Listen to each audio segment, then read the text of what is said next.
Right, welcome ladies and gentlemen. It would seem that people are getting Stephen King fatigue. Oh dear.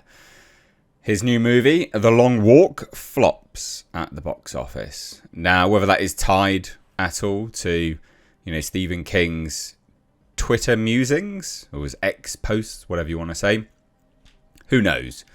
But my God, he caught a lot of flack for what he said on Twitter recently. So, this is interesting, because I've long said, hey, can we have someone else adapted? There are other great authors that you could adapt, right? Stephen King, it's not the be-all and end-all. There are other fantastic authors out there. So hopefully, a few more flops at the box office, and then we'll get some other good books being adapted, other good authors being adapted. I'd love that.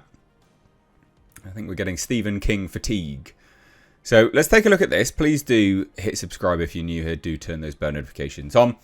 And I've not promoted it much, but I really should. I have a Patreon. If you like what I do here, you like the kind of videos I've been making, perhaps even of late, you just like what I'm about, then please do support the channel by checking out the link in the description box to my Patreon. You can support there for as little as $2 a month. So it's literally nothing. Quite literally nothing anyway. Well, subjectively nothing.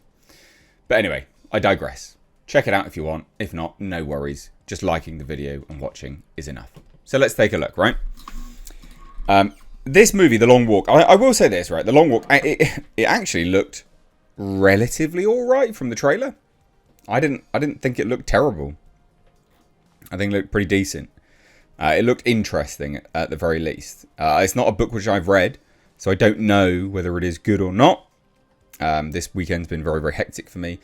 So I've not actually managed to check it out either, annoyingly, because I was going to check this film out. But, yeah, it bombed. So, as it says, author Stephen King may be facing professional consequences after spreading misinformation about Charlie Kirk. Maybe, who knows? Stephen King made headlines this past week, but not for his writing.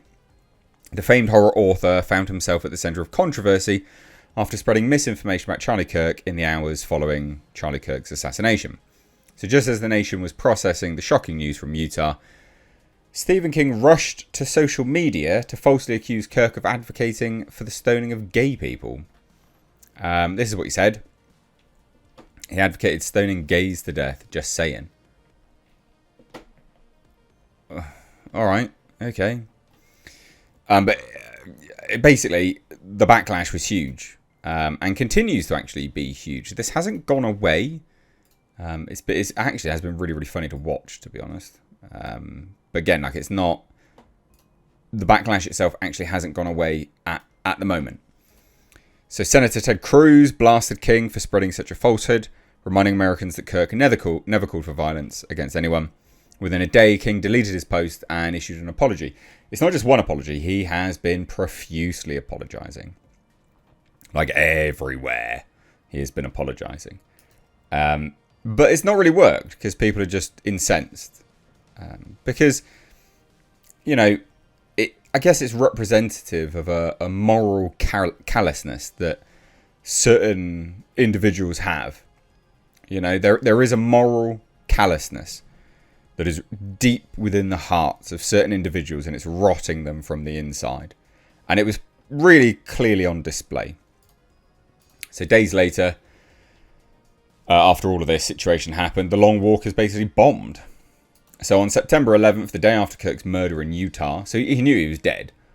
And this is what makes it even more gross, I think. Stephen King responded to a tribute post by repeating a smear that had been floating online that Charlie Kirk had supposedly advocated stoning gays to death.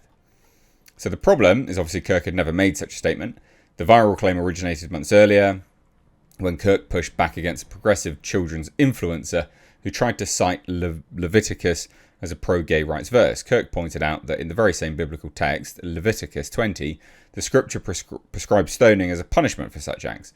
Kirk's point was that the Bible can't be selectively quoted. You cannot lift one verse whilst ignoring the others around it. And I don't personally care about religion, just as an FYI, but this is important to note because that was what was stated.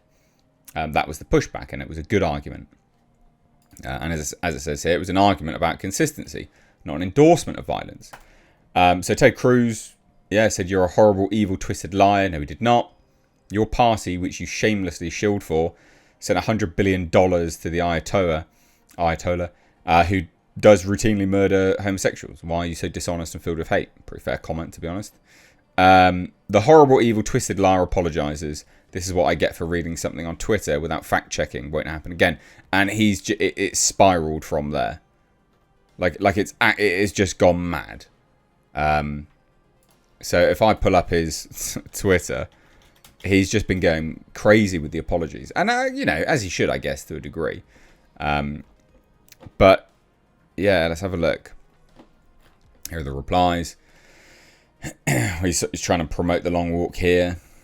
But, yeah, he just goes crazy. Well, Ted Cruz says, yeah, I appreciate it. They deleted it. I was wrong. I apologise. I've deleted the post. I've apologised. Charlie Cook never advocated it. So he just kept getting, I've apologised. I apologise. But, I mean, this blew up 15 million people. It's not a small amount. That it's not a small amount. It's not a small amount of people that is, that's been notified of this situation. And it's really blown up in his face. So what happened with The Long Walk? So the movie itself hit theatres this weekend based on the novel he published under his Richard Bachman pseudonym. The film was supposed to draw interest from both King fans and general audiences, but it just didn't really do very well. I mean, 11.5 million domestic isn't great. It had a 20 million production budget. But I think, the fact it opened to 3,000 theatres, that's quite a lot. And to only hit 11.5 million, it's not great, is it? So the opening weekend fell short of what analysts expected for a King property. And industry observers noted this was the lowest opening for a Stephen King adaptation in 33 years. So as much as I'm not putting it all on this controversy, I think it definitely had a feel. It had an element to play in it for sure, because I think people are sick of this stuff. People are sick of these individuals doing that. These people openly saying that they hate you, and then expecting your support. So, well, no, obviously not. It's not going to happen. Critics were pretty favourable. They gave it, well, not actually that. Well, kind of favourable. A B, I guess. Well, audiences gave it a B, but critics quite liked it.